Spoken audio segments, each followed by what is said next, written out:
Hi, this is Paul. I continue to get really good stuff from you guys. And from Ireland comes the therapist Stella O'Malley.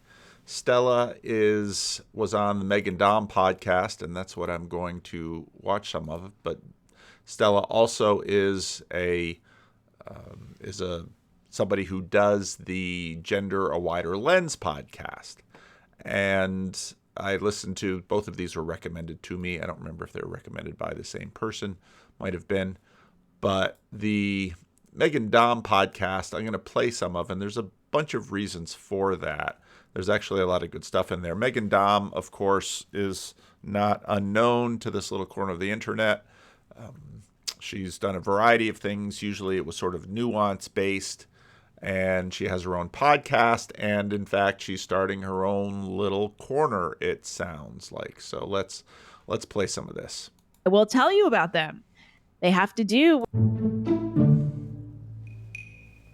Welcome to the Unspeakable podcast. I'm your host, Megan Daum. We took last week off, a little spring break, so you could catch up on your episodes, and I could catch my breath amid truly insane number of projects I've got going. I have some announcements about one project in particular, and before I introduce this week's guest, Stella O'Malley, I will tell you about them. Now, usually it's just kind of like in-house ads, but both of them caught my interest because of what's happening in the culture with respect to creating spaces, and this connects to sort of the rise of quasi-religious movements. We could call them sense-making back in the Rebel Wisdom days. But basically sense-making communities, which in many ways, religious communities are sense-making communities. They have to do with, wait for it, the Unspeak, my community for free-thinking women. Now, it's interesting. I should probably look this up. So here's the Unspeak, and this seems to be Megan Daum's little community, and I guess it's just for women, I suppose. Access to professional directory of heterodox-minded women.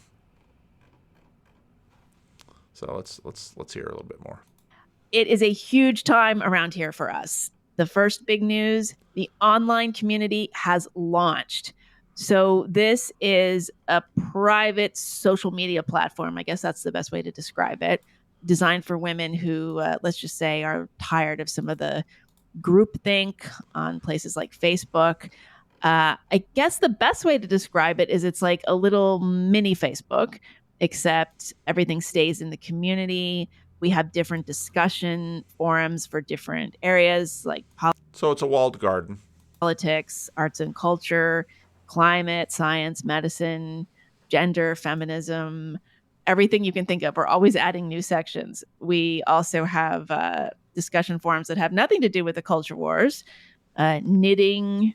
There's recipes. We've been posting a lot of pet photos and women's stuff. Recipes, knitting, pets. I have to say, it's pretty great. There are some amazingly smart women in there. I think everybody's really smart and everybody is very respectful. By no means does everyone agree. Not at all, actually. But the conversations have been truly substantive. It's kind of like, how occasionally you see something on social media where like, oh, this is a really good conversation. I'm enjoying this thread. I like the people on this comment thread. That's like every thread we have going on the Unspeak in the online community. I saw a conversation about abortion recently that had several dozen people in on it with several dozen different opinions. And it was pretty amazing to see. So if you're listening to this podcast and you're a woman and you like this podcast, I think that you're going to like the Unspeak online community. Right now, you can join for just $99 a year. That comes out to a mere $8.25 a month. But that introductory price will go up soon. So I strongly suggest you get in on the action now. I would love to see you in there. And I'm in there all the time posting, by the way. You're not going to get rid of me. So the Unspeak.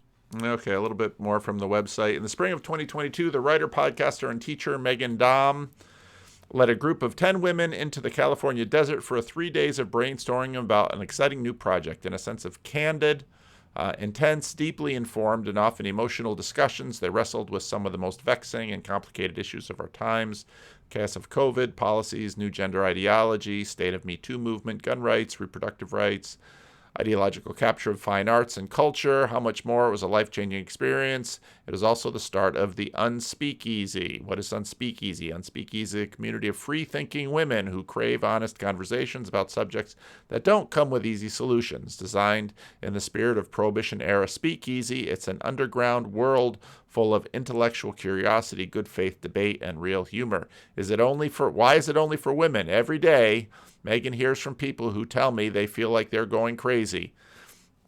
They tell her that ideological polarization makes them feel like they can no longer be themselves around friends and family members, and for whom they once felt perfectly aligned around Though Megan hears from women and men alike, she's noticed that the effects of this alienation can be especially pronounced for women, who are often more sensitive to the social penalties that come from speaking up. As a result, women often stay silent, and bowing out of private conversations leads to being left out of the public conversation too. What happened next? Community online. Be curious about the kind of software they're using, but I'm not going to get a chance. So if any of you have joined this thing or are going to join this thing, leave a comment and let us know what all's going on behind the wall of the walled garden. Speakeasy.com is where you go to find out about it and to join. The second thing is that we've announced new Unspeakeasy retreats for this year. So if you remember a couple of things ago, ContraPoints was against podcasts, too many podcasts. John McWhorter is like, no, podcasts are the way to reach people. And then Ian Rao, podcasts plus gatherings. And so Megan Daum is doing podcasts plus gatherings. I'm going to tell you about 3 of them right now. The next one coming up is in May in Minneapolis. The overnight version is May 8th through 11th, but we have done something new and have offered a daytime only option. That means you can come just for the days, May 9th and 10th. You get all of the same programming, the guest speakers, everything the overnight people get, except you don't stay overnight. And the venue is about 20 minutes outside of downtown Minneapolis, so it works well for commuters. So if you want to get in on that one, that's going to be great. We're doing one in June in Austin, Texas, June 24th, 25th next fall, but I'm still working on that. So in the meantime, if you're interested in an absolutely exquisite job of covering the new gender movement and how it's affecting kids and their families, which we'll send you the information. Okay, now on to the guest. Hey, my guest is Stella O'Malley. She is a psychotherapist in Ireland who works with adolescents and their families. Now, some of you may know Stella through her podcast, Gender: A Wider Lens, which she co-hosts with Sasha Ayad, who was one of the very first guests on The Unspeakable. That podcast, in my opinion, does an absolutely exquisite job of covering the new gender movement and how it's affecting kids and their families. We're going to cover some of that in this conversation, but the main reason for Stella's visit is her new book, which barely mentions gender at all. It's called What Your Teen is Trying to Tell You. And she talks about a lot of things in it, including just the way that parents can be under a lot of pressure to send their kids to therapy and even begin medication at like just the first sign of trouble. And while that can be appropriate, sometimes she talks about how an over-reliance on professionals can kind of cause everyone to pathologize what in many cases are simply normal, if uncomfortable feelings. Stella also talks about what it's been like to be at the forefront of conversations about gender dysphoria, and she stays overtime for paying subscribers to talk about her own gender dysphoria as a kid. To hear that part, you know what to do. Become a paying subscriber at Megan. So lots of again, the development of sort of the freemium world. How are writers like Megan Daum going to support themselves? Well, it seems like in some ways everybody's a church planter now.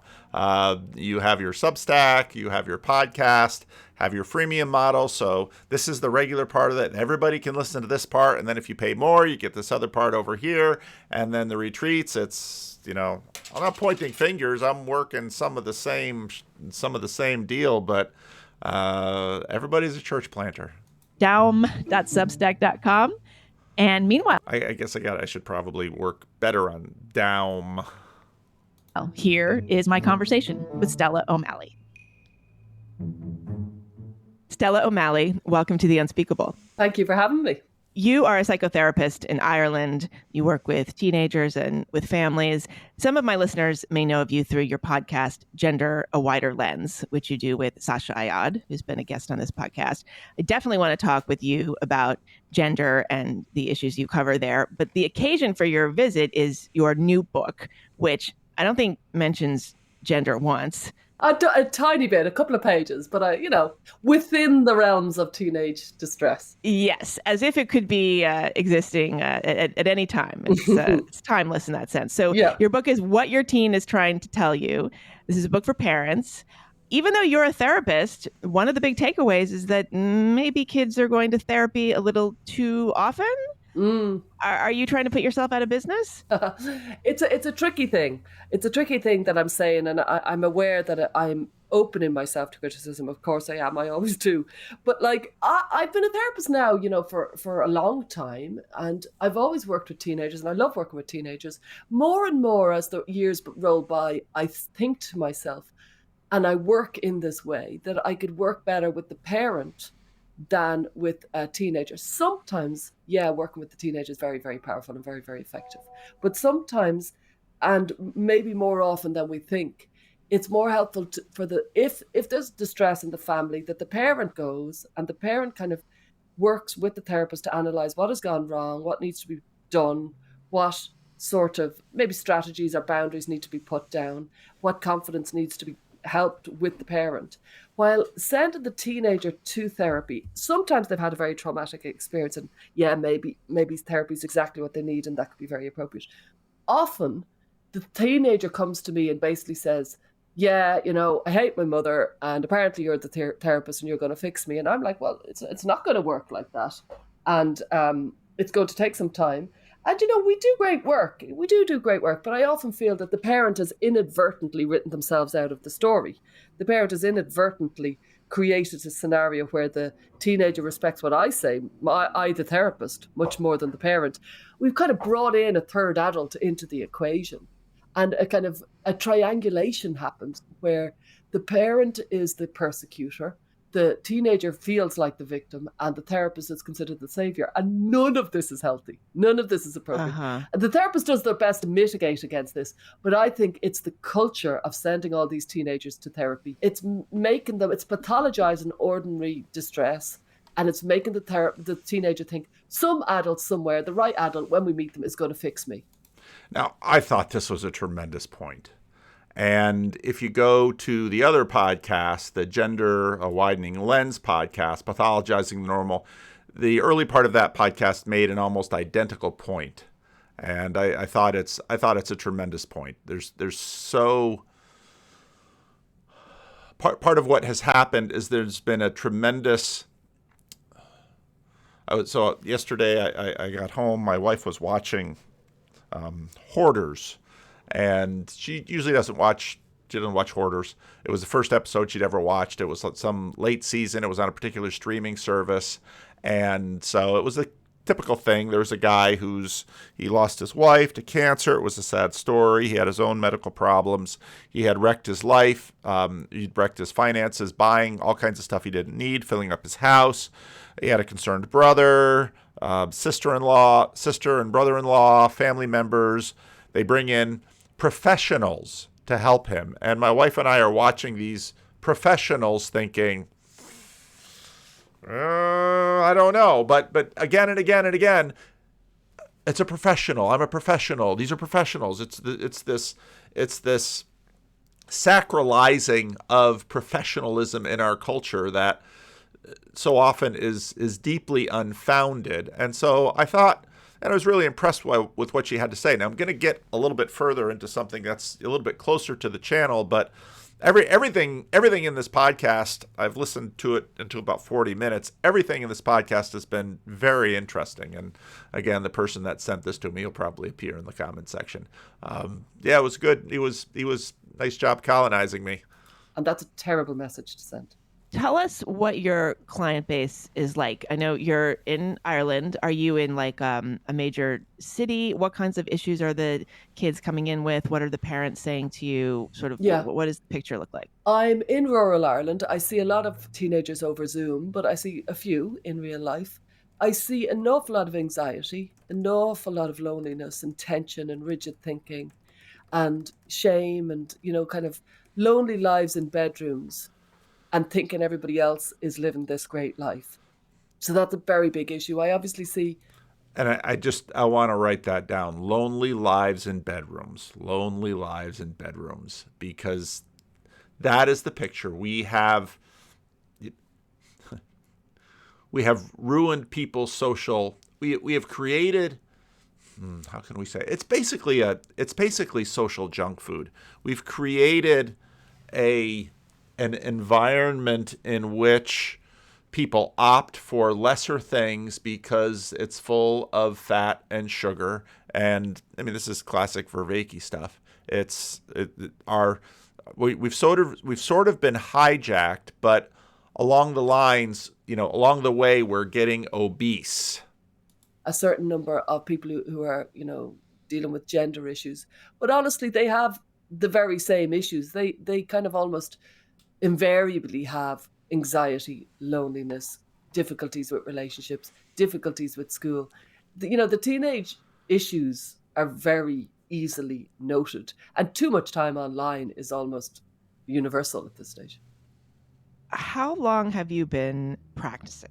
I was just trying to think that there a few minutes ago. I'd say about 2006 or so, I would have started practicing. 2005. Let's look back in and around then. Long time, yeah. Doesn't seem that long to me, but I guess I'm an old man. Somebody in my ContraPoints video said, "Old man yelling at the sky." It's like, all right, it's kind of prayer. So quite a while. Years. Yeah. How have you seen things change? Obviously, the internet was around in 2006, but when did you start to see this phenomenon of people just, how did you just put it, hiding in their rooms, or it was so poignant, or just they're stuck in their rooms, like as if stuck in inside their own brains? Very much so. Lonely lives in bedrooms. I always think about Janisine. Lonely lives in bedrooms. It's good. Gotta write that down. Do you remember way back in the 60s at 17? About the I was a home, what was it, the homecoming queen? I wasn't the homecoming queen. She wasn't the home, and she had bad skin, and she was inventing lovers on the phone. And that was the line that I always think of, inventing lovers on the phone, as if, she was pretending to have boyfriends on the phone.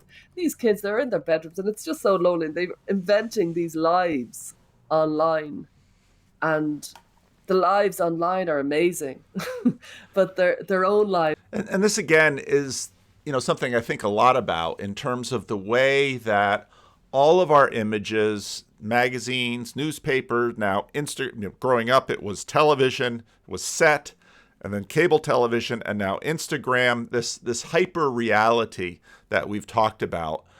And that's what people are bathed in. And it's not a conscious thing, but it sets our expectations. It sort of reorients what we think is the norm. And it isn't the norm. And these screens of light that are shining at us that are airbrushed, that are polished, this recalibrates what we think of as the normal. And so, especially for young people, especially for girls, it sounds like this is really going to disrupt. Lives are pretty lonely, pretty grim. Very loving families. That's not really the issue. It's just like school. Back in the day, maybe when I was in school, or certainly in decades previously, teachers were the problem. Teachers were the bullies. School was the issue. Nowadays, it's not. The teachers and the family and the parents aren't usually the issue. Nowadays, it's much more likely to be the peers. But back in the day, the peers actually formed a kind of a loyal group around themselves to fight back against the bully teachers or whatever. It's kind of changed in recent decades. And what? Now, I don't know the degree to which, she's talking about an Irish context, and there are a lot of stereotypes about, nuns in schools with rulers and such, and sort of tyrannical religion. I don't think parents have been tyrannical, generally speaking, in the United States for a while. It's tended to go in the other direction. What kind of role does medication play into this? Do they tend to already have been prescribed medication when the kids come to you? Yeah, very often the teenagers I see will have already been prescribed it, depending on their age. If they're about 17 or so, generally medication will have arrived. I think that's an unfortunate and kind of frightening, well, yeah, frightening development that I didn't see back in 2008 or 2012. I just didn't see it. You didn't see teenagers in Ireland on medication. You just didn't. They wouldn't have been put on it. The doctors were very cautious and just wouldn't have done it. Nowadays, it's very likely that they'll be on it. Now, I know it's coming, so I'm going to give you a little heads up.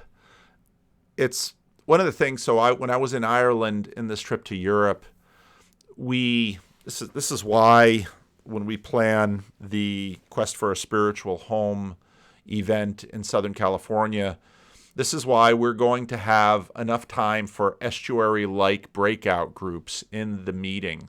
So I spoke and Paul Kingsnorth spoke. And, you get a little bit of question and answer, but you don't learn a lot there. And then we split the whole group up into these little 8-person groups, separated husbands and wives and such, and got everybody around strangers and had them run the estuary protocol. And so then what I basically did, I've been doing this kind of thing for years, community development things in the third world, all this process stuff. We've done it in church forever. So you break everybody up, and then you get them running their circles in terms of the estuary protocol, and you start to hear things. And the secularization of Ireland. It's very interesting because you had Ireland as sort of using their Catholicism to hold off, let's say, England. And you had Quebec using their Catholicism to hold off the rest of English-speaking Canada.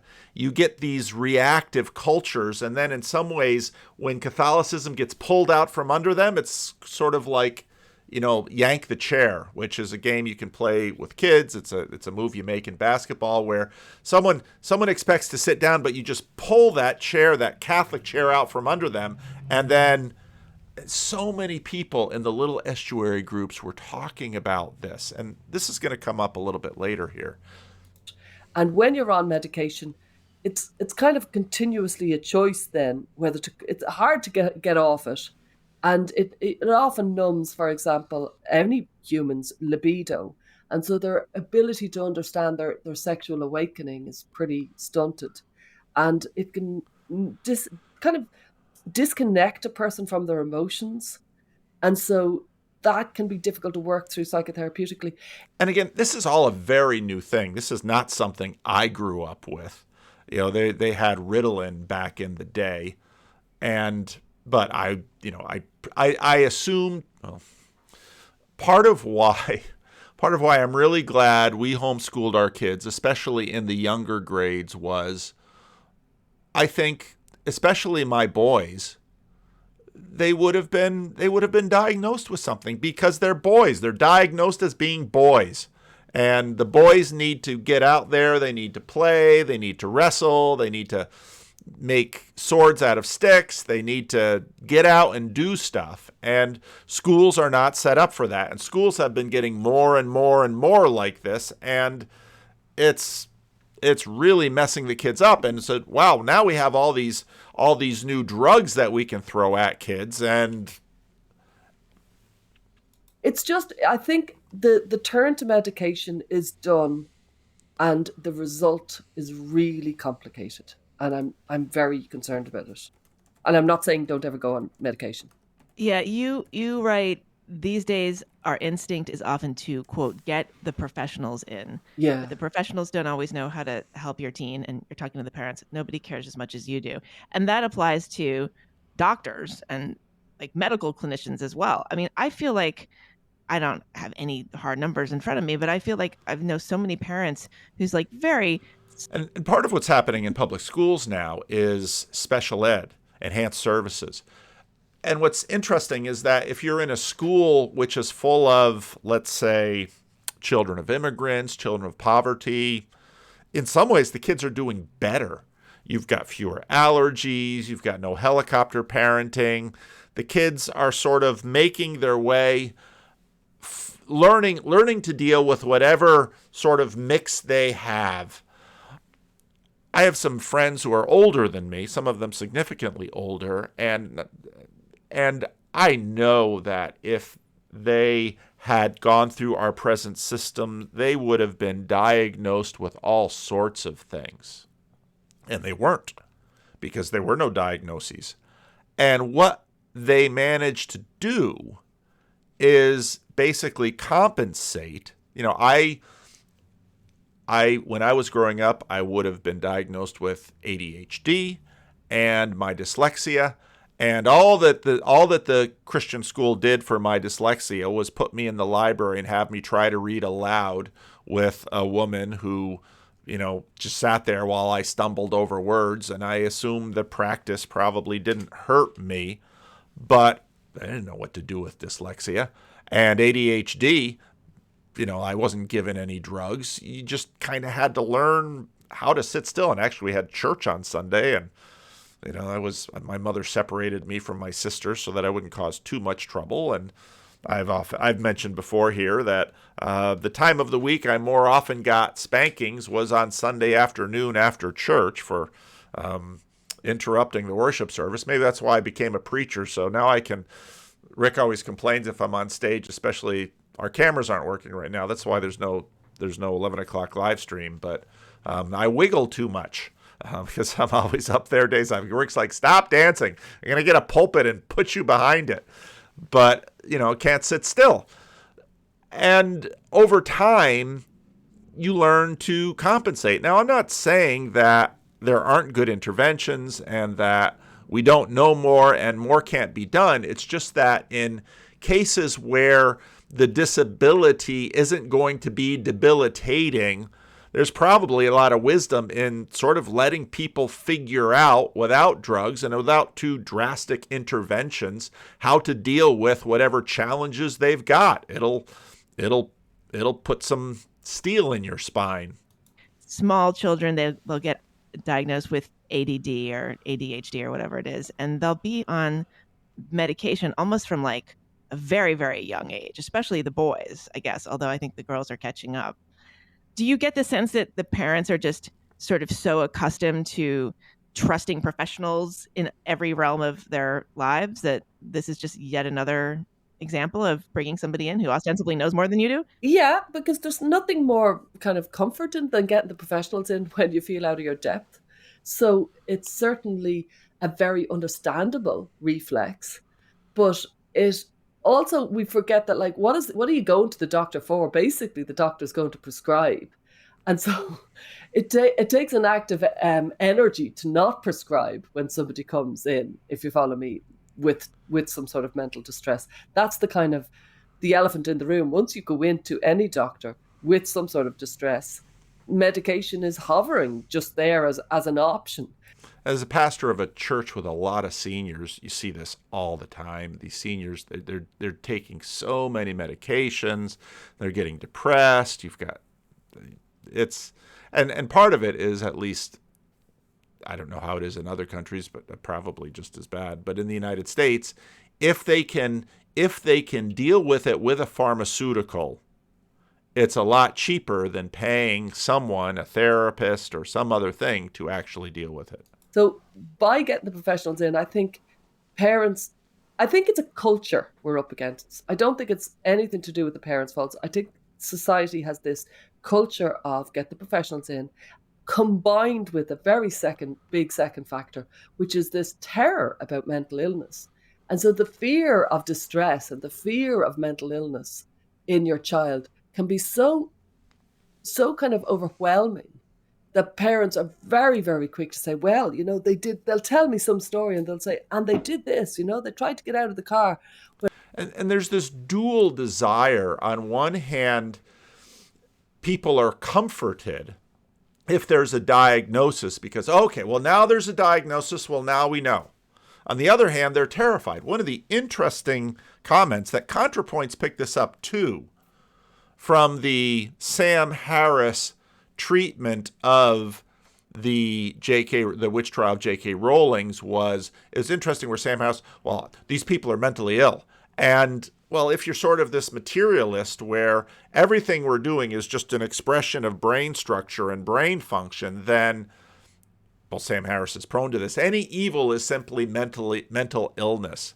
And I've raised on this channel before the book, now more than 50 years old, the myth of mental illness. My aim in this essay is to raise the question, is there such a thing as mental illness? And to argue that there is not. That has been the opening line of my essay, The Myth of Mental Illness, published in February 1960 issue of The American Psychologist. In the 1950s, I wrote The Myth of Mental Illness notion that it is responsible for the federal government to provide health care to Americans had not yet entered national consciousness. There's that consciousness word again. Most people called mental patients were considered chronic and incurable and confined to state mental hospitals. The physicians who cared for them were employees of state governments.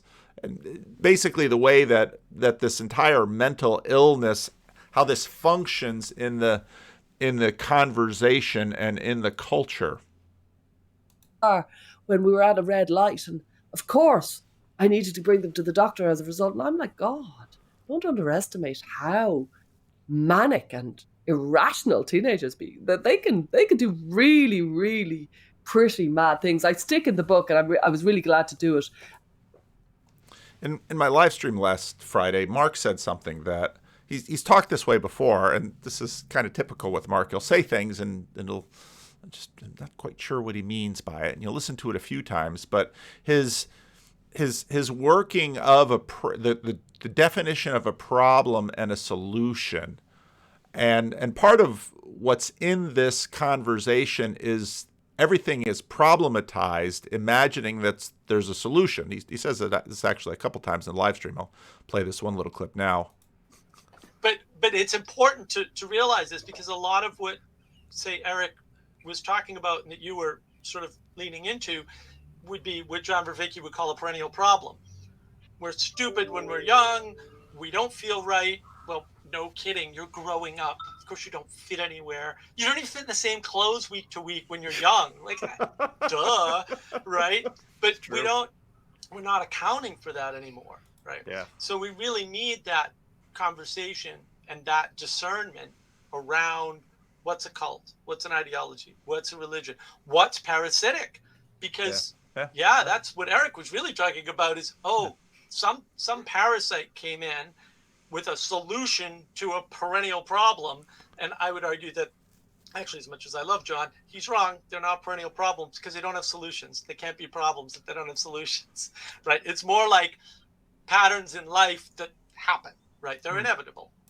And I think that's part of what they're getting at with what she's saying about teenagers. This isn't a problem. This is a stage, and we should maybe pivot and say this is a challenge. And it's the same point I was making with respect to, I know one man who is a brilliant man. He is world renowned for his area of expertise, and he's now almost 90 years old, and he's a savant with respect to some really critically important things. But the more I know him, he would definitely be diagnosed on the autism spectrum. A kind of a story from Lisa Damour. I think you might know her. She wrote some great books around teenage years and stuff like that. And she talks about, how this intern was working in a psychiatrist's office, and they were looking at the brain scans of psychotic people. And the intern was told to separate the psychotic people from the non-psychotic people so that the neuroscientist could look at the detail. And the intern was told, but you have to watch for their date of birth, because if they're teenagers, you'll think by the brain scan that they're psychotic, but they're not. They're just teenagers. Now, this is an amazing thing. And, I really love Mark's point, because we've got this 5-year-old. They're way too small. We're going to have to put them on the rack and stretch them out. A human being should be like somewhere between 5 foot and 6 foot. And so, maybe abnormally large ones like Vanderklay are taller, but, let's get these 5-year-olds on the rack and stretch them because they're not what they should be. No, it's not a problem that they're short. They're 5, and let them be 5. Yeah, that was incredible. Yeah, so we underestimate how mad they can be, and they're perfectly normal. So this fear of mental illness, let's talk more about that. Like, when did you start seeing that? And how much of it is a function of just sort of parents being more enmeshed with their kids? Because it seems like, this is such the cliche, but kids were sort of, everyone was kind of on their own. Well, part of the problem with parents being so enmeshed, sometimes I'll kid people because I'll say that, not only did they inherit their parents' genetics, they were raised by their parents. And if their parents are really intensive, you find that all of the anxieties and issues of the adult really get put down into the kid. And if they left a little bit more distance, well, maybe the kid wouldn't have their problems squared. Their own, in our generation, running around with our friends on the streets, and then we'd come home at the end of the day, and I don't think our parents were particularly interested in our psyches unless we were causing real destruction. So when did you start to see this shift? In the last 10 years, I'd say I saw a shift. It's crept up on us. Yeah. And parents are more enmeshed, they're more engaged as well. And they're certainly very, very close. That's one point. But on the other side of it, we've got, I suppose, a culture that in schools, behind the toilet door, posters in the doctor's office, everywhere you go, there's talk about suicide and self-harm. And I don't think... Now, not too long ago, Peterson was on a tear on Twitter about signs. And I posted the old song, signs everywhere, a sign. And she's making the same point, but this is a much more serious point. Peterson might be annoyed that, you have all of these nagging signs around us. But again, these little things in our environment, especially when you consider the fact that for most of human history, most people are living in what we might call a natural environment. They're living in desert or prairie or forest or they're living in some kind of environment, which for the most part, it might have dangerous animals. They might have lots of places you could fall and hurt yourself. What they're not filled with is human propaganda and human messages and all of these highly attuned and increasingly now sort of weaponized or colonial, because these things are all designed to colonize us, that are designed to shape us. And now suddenly we're bombarded with this stuff. Is a mental health industry. Like I say, I'm uncomfortable saying it, but I think it has to be said if I've got integrity. That I don't think we as a whether it's people like me writing books or people like me who are psychotherapists and I'm fully ready to accept blame that could be directed towards me. There's something about the way we're talking about mental illness that has really weakened our ability to cope with distress. And this is exactly my point with respect to older people that I see who have what they have become is stronger. This is a point Peterson makes all the time. What they become is stronger. They become braver. They've become tougher. And those qualities are then going to help propel them into do great things. And many of the people that I know that today would have been considered, they would have been pathologized in some way. They would have been given some diagnosis. Many of these people I know are truly exceptional people in their community who have done great things. And I think it's because they've grown that strength up from the bottom because they had significant things to overcome. We haven't improved it. It used to be taboo. And so suicide was taboo. And then, there's a phrase, too far east is west. Now it's so not taboo. It's become normalized as a reflexive way for a teenager to talk about suicide as a way to demonstrate how distressed they are. So it's gone so far away from taboo. And sadly, it is not, teenagers can do a really crazy action anybody can, but specifically teenagers with their unformed half brain are much more likely to do risky, impulsive behavior. They can, do a suicidal act, and it's only because it's been kind of in the water. It's been spoken about so often that they consider it. So I think... And, I've seen this with the homeless population, too. I mean, they know all the tricks to say. The weather's getting bad. You want to spend a couple weeks in the mental hospital? I'm suicidal. I'm a danger to myself and others. I mean, it's like it's written right down by the law. People are very smart. They learn the keys to the kingdoms. We've made a real mess of speaking about mental health. And one of the upshots is parents are terrified that their kid is going to fall into mental illness. Can you explain the difference between suicidal ideation and being suicidal? Oh, yeah, there's a huge difference in that. This is interesting, but I'm going to fast forward because there's some stuff I want to get to and I'm running out of time. So being suicidal, it go into really terrible places as a function to kind of offer an escape route to your mental pain. Well, I don't need to be here. So both of them offer that kind of brain escape. But it's very insidious, suicidal ideation, because it can be there all the time and you can glamorize, funerals, and you can really kind of get... Now let's take for a moment, because of course we always have our ideals and our relationship to these ideals. Let's assume for a moment here that suicide is a bad thing. And I know that itself is not a uncontroversial perspective. Very into it. And it's different because it's not as intense, it's not as specific, it's not as likely to happen, and it's a different realm. So it's like, thinking of something versus planning to do something is two very different things. You know what I mean? We can think about something for quite some time and not plan to do it. And of course there's spy versus spy with this stuff. So then you've given the homeless guy a ride over to the mental hospital, and you're sitting there with the intake person, and I'm suicidal. Okay, do you have a plan? Yes. They have the whole thing all set. Lot of things. We can think about something for 9 years and still not plan to do it. Yes. Yeah. So that is the difference between ideation and actually suicidality, where you're specific and you're making plans.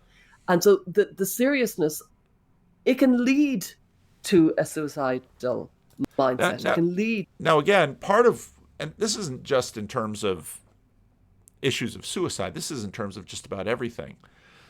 When something is a taboo, that gives it a certain amount of power, and that power might be good or might be bad.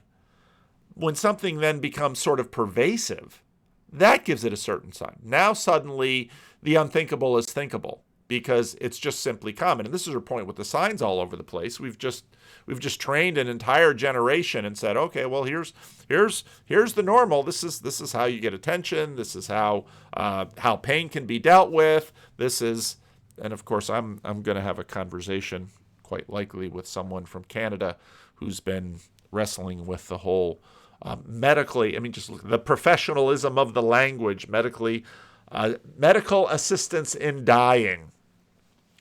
And, one of the things that I learned, too, early on, so, of course, in dealing with any bureaucracy, there's this whole fashion of words and fashion of buzzwords. And I saw this with my overseas mission organization. I saw this with home missions, that at any given time, there's all these new buzzwords and just keep using all those buzzwords. And it's kind of like the whole group of people just telling each other, everything's okay. We're all on the same page. This is us. This is us. We're on the inner ring. And all of this little language game we play. To planning. So we can't not take it seriously. We have to take it seriously. The problem, it seems to me, is that because you're reading about suicide on the posters on the wall, you're reading about it in workshops, it's been mentioned here, there, and everywhere, comes up after a program because somebody mentioned the word suicide. Because it's everywhere, the likelihood of people having suicidal ideation is much, much higher. It's a kind of an insidious kind of thought where it's... We've given them the idea. We've propagandized them into the idea. Kind of, I've got an escape. I don't need to be here. It's sort of like when I think my father was reading us the Narnia Chronicles and learned about the deplorable word. And, as a little kid, it's like the deplorable word just, the magician's nephew, they just, wreaked havoc and destroyed this world. And as a little kid, you're like, what's the word? What's the word? What's the deplorable word? It's a horrible, beguiling idea that you can use as a way to relieve your mental pressure, but it's a terribly dangerous thought pattern. So that is my theory, that we've just spread it like confetti everywhere, and as a result people are falling into this ideation because it's just an option now. Yeah, and it always feels like there's so much conflation of the two. Like we'll talk about, oh, this young person, suddenly there's huge cause for concern because now there's suicidal ideation. And as you just described, I always thought of suicidal ideation as just like thinking about what that might be like. I mean, I have that several times a day. It doesn't mean that I'm going to kill myself. It's like, okay, well, this is a concept. This is something out in Megan is a lot of fun.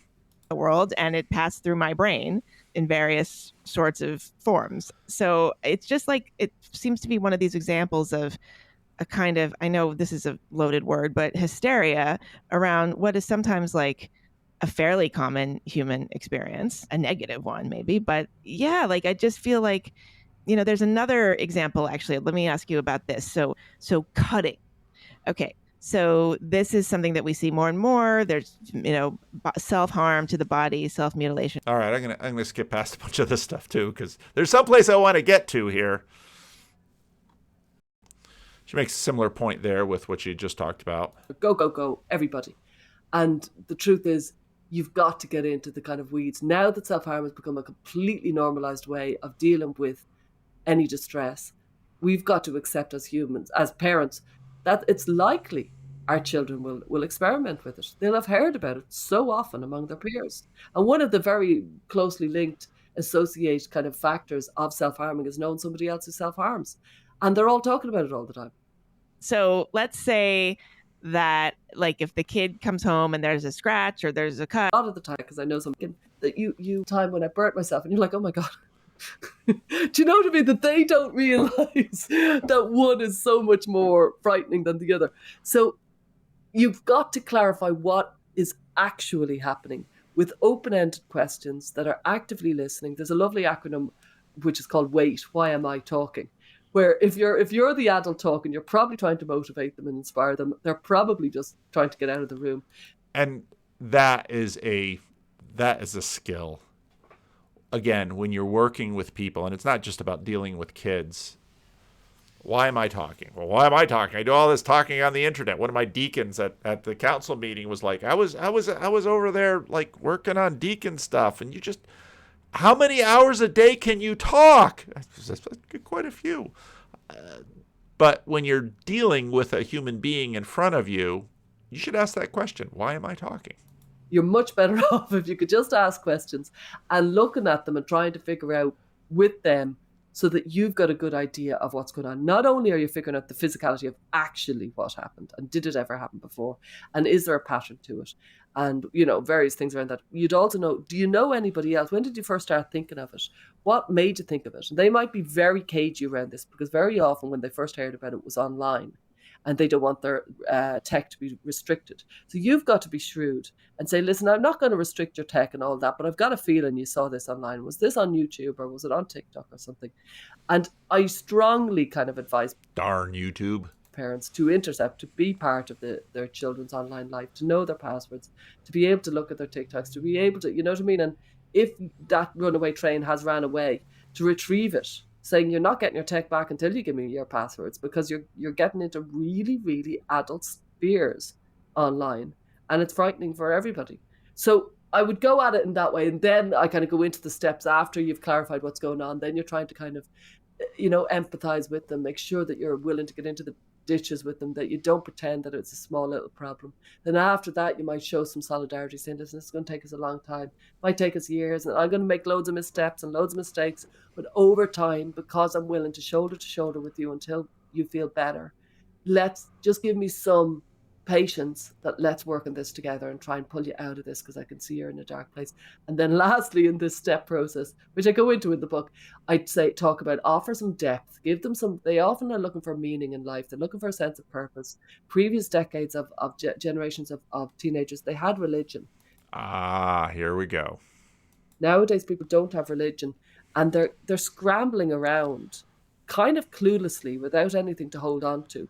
And they're very, very ripe for any sort of online kind of concepts that give them a feeling that there's a solution to life.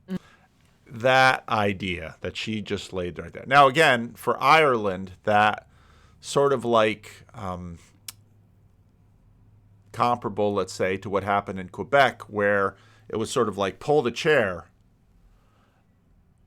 These kids are more susceptible to online stuff because they don't have religion. Or what does that mean? That means that human beings are religious sponges, and we are going to soak up whatever's in our environment. And if you don't saturate your kid with something, they are going to just soak it up. And now the conversation really gets quite interesting.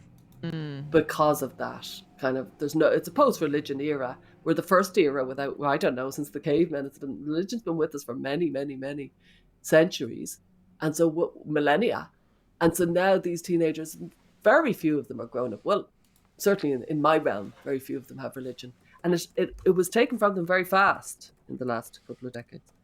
Okay. I'm wondering if I'm listening to this with American ears, because like my impression would be that certainly for the last several decades, if they're in sort of, modern times, sort of post World War II decades, like religion is pretty negative for teenagers. It's something that they're rebelling against. Now, maybe since we all define ourselves in opposition to things, maybe that was the whole point.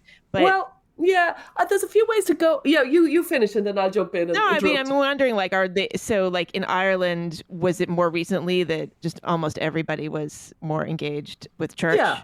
And that's what's very interesting when I talk, like in my podcast, Sasha being in America and me being in Ireland. It's like in many ways, mentally and socially, we're about 20 years behind America, which is very interesting for people in Ireland because we can see how it's panned out. You see what's coming. Oh. Well, it's also interesting because so you've got Ireland and you've got America and you've got England. And England's one of the competitors for my video this afternoon, because often I'll get to about 4:00 in the afternoon. It'll be like, I've been busy all day doing my day job. It's like, should I do a little video? Would I like to do a video? I don't want to do a video. I'm kind of tired. Maybe I should do a video. I don't know. If I do a video, what am I going to do a video about? And then it's like, I've had 10 video ideas all day and I wrote none of them down.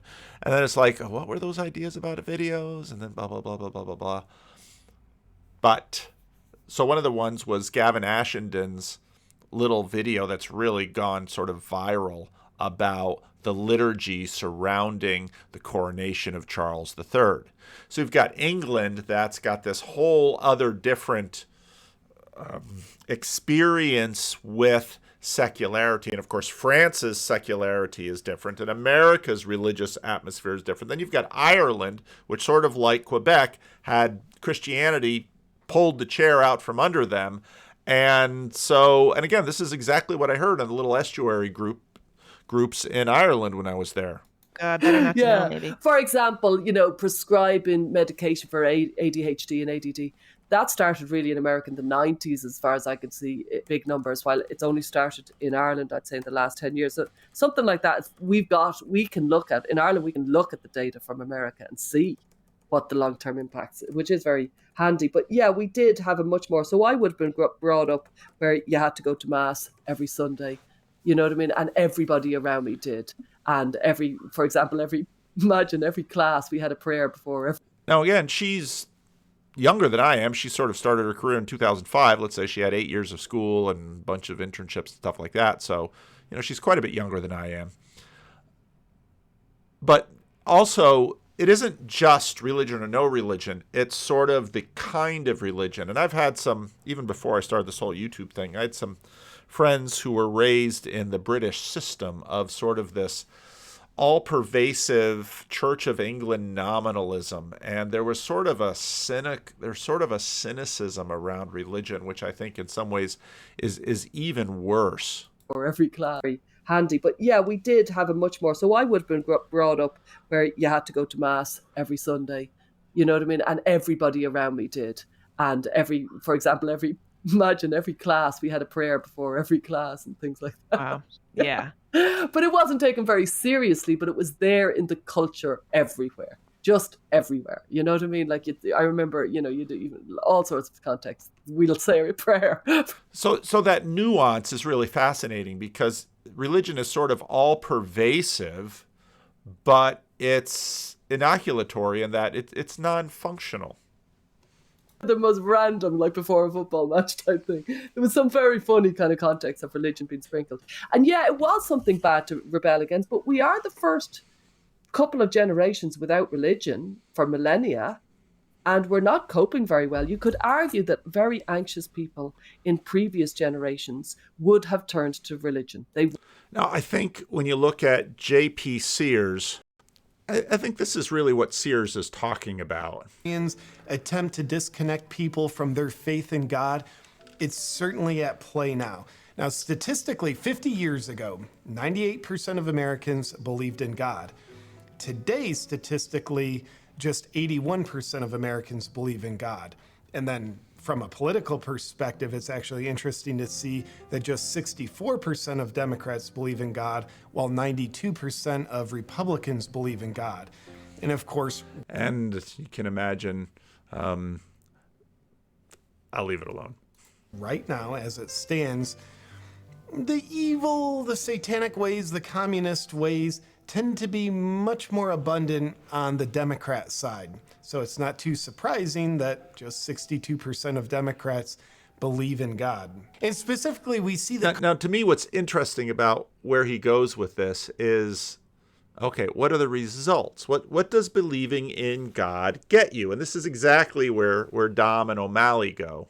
Coercion to disconnect people from God, playing out in all kinds of propaganda. The gender ideology propaganda, where they're attempting to get people to believe that God made mistakes, which is a fascinating way to basically get people to not believe in God, because if you believe in God, you probably believe God doesn't make too many mistakes. Like, hey, look at this junk between my legs. I'm the wrong gender.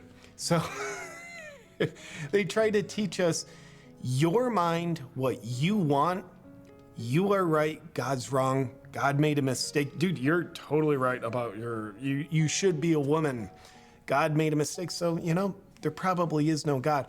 But when we see all this gender ideology stuff that hinges on that principle that if there probably was a God, he wouldn't be screwing up your gender now, would he? We see that coming at our kids all the time. And amongst other devious intentions behind that kind of ideology, I believe one of the principal ones at its core is to disconnect people from their faith in God. So here's what I believe now. I now look at traditional Christian values with a lot of respect and reverence, and I'm integrating those more into my life. I will make no claims that I'm the world's best Christian or most devoted Christian, but I'm looking at these Christian values and they make way more sense to me now than they previously did. Now, again, this is a comedian. This is a dude. This guy is telling you exactly what he thinks. But how does this function? Christian values around faith in God. Christian values around family first. And I now believe that the power of prayer is the most important thing you and I can do. I believe prayer is powerful. I believe prayer brings about change. I believe prayer brings God into a place where God is needed, where God has been absent of, where the evil has starved out the oxygen of God. I think we need more prayer. No, I'm not going to go to this dude for my theology or my theology of prayer. I'm going to jump ahead a little bit, but maybe I'll pause and actually find the place I want instead of editing my videos on the fly at your expense. Individual situations you or I might be in, we need God, we need blessings, we need support. How are we going to get it?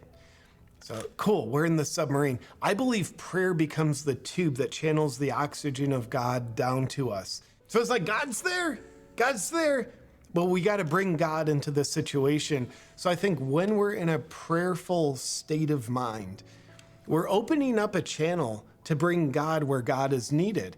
And how the system tends to be set up, the way I believe God set it up, is we have free will, which means God loves us enough to... The point I wanted to make is that comfort is a big thing, which is exactly where, and the value of comfort. They would have been the religious people. It was a very, very good settler for an anxious person, because it's the idea of coping, like before a football match type thing. There was some very funny kind of context of religion being sprinkled. And yeah, it was something bad to rebel against, but we are the first couple of generations without religion for millennia, and we're not coping very well. You could argue that very anxious people in previous generations would have turned to religion. They would have been the religious people. It was a very, very good settler for an anxious person, because it's the idea is, yes, this is the valley of tears. You will get your reward in the next life. Don't you worry, just do good and you'll get your reward in the next life. Very comforting, very comforting. And when you look at OCD and you look at so many of them have these kind of repetitive, kind of ceremonial, kind of physical scenarios that are very like somebody who's blessing themselves, or very like somebody who's doing rosary beads, if you follow me. They're going along the rosary bead. There's an awful lot of kind of genuflections. In other words, one of the things that I've often noted with people is anxious people look for things to be anxious about. Fearful people look for things to be afraid for. Somebody's anxious or somebody's fearful and they come to me and we work on whatever it is. Guess what? They're going to find another thing to be afraid about. Angry people find things to be angry about. Happy people find things to be happy about. I mean, that's part of our wiring. Now, the point that she's making is that OCD people, they might be a little obsessive about praying the rosary, but you know what?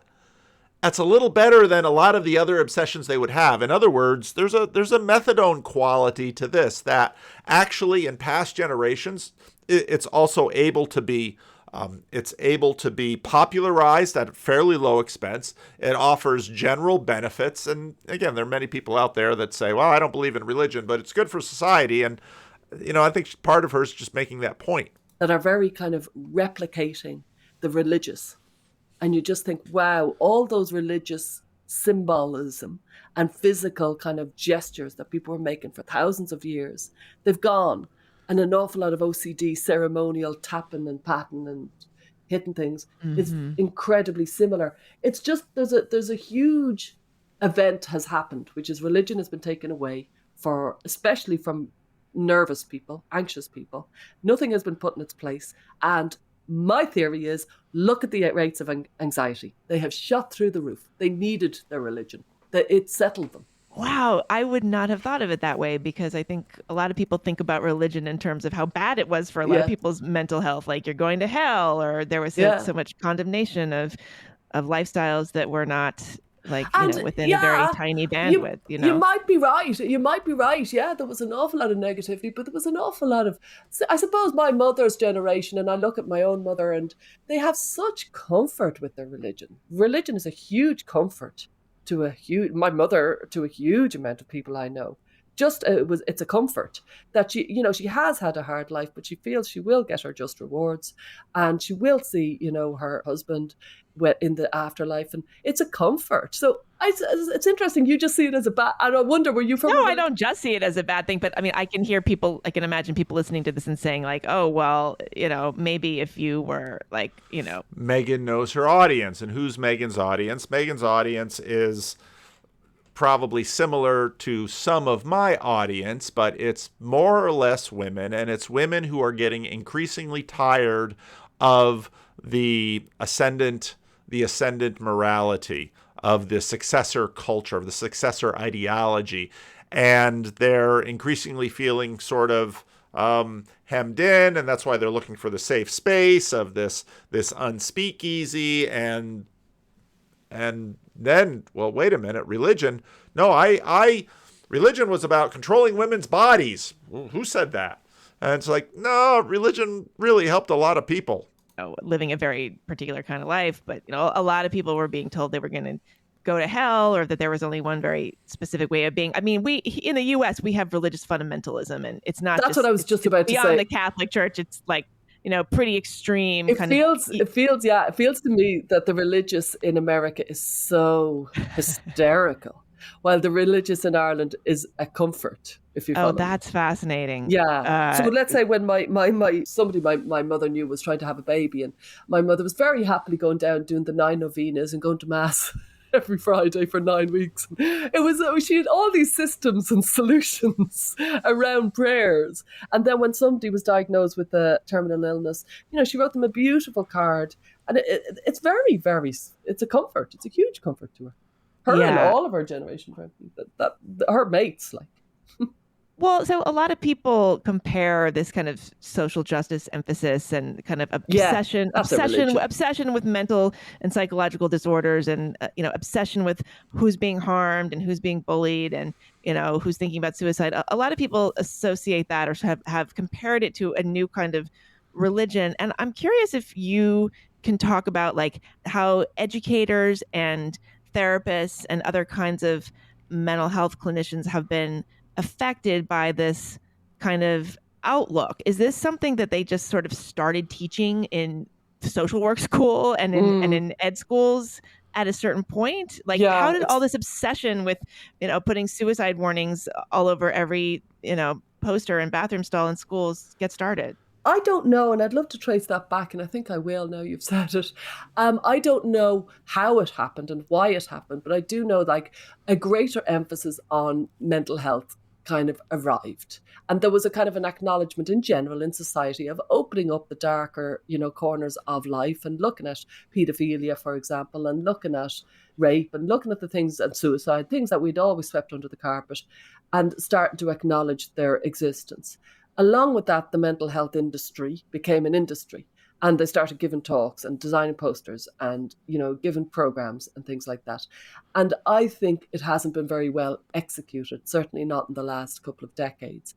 And along with that has been kind of, I would say, the new religion is social justice, identity politics. That's just, they would have been, cleaning the church 30 years ago. You know what I mean? These are just people who need to have this kind of... She's good. Kind of belief system that makes them feel that they are the righteous and they are... Oh, you mean they would have been... Okay, by cleaning the church, we're talking about the church members. Yeah, they would have been the church we're not members. talking about people... yes, this is the American... She means that these would have been the members that every time you open the door, they're here. And when it comes time to do a fund drive, they will give sacrificially. And when it comes time to do whatever the church feels like it needs to do, these are the people that will show up. That's what she means by they are the ones cleaning the church. You talking about the janitors? No, not the janitors. Basically, the likes of my... And so many Americans just completely disconnected with any kind of religion. They just don't have any idea what this woman's talking about. Mother putting the flowers out for the priest saying, I hope you enjoyed that, Father. Do you know what I mean? So there's a whole army of people who can just be kind of members of the congregation who are very happily... Sorry. Used to be. Sorry about all these cultural gaps. No, I love it. I love it. Do you? It makes me want to move to Ireland.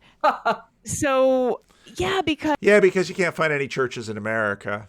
I don't know when you went to school for being a therapist or what that involved. Oh yeah, sorry, you asked me that. Yeah. I went to school for being a therapist around the early 2000s. I started practicing, it was a much earlier time. You were allowed to be a counsellor when you only had a diploma and stuff like that. So I was practicing kind of immediately. All right, so I'm gonna drop it here. You can obviously listen to the rest of it. The link will be below. Excellent find. Thank you. You know who you are. I won't mention you. You can out yourself in the comment section if you want to. But Stella O'Malley, great name, great voice. The two podcasts I've listened to where she's on, just absolutely tremendous. So, yeah, that's enough for now. Leave a comment. Let me know what you think.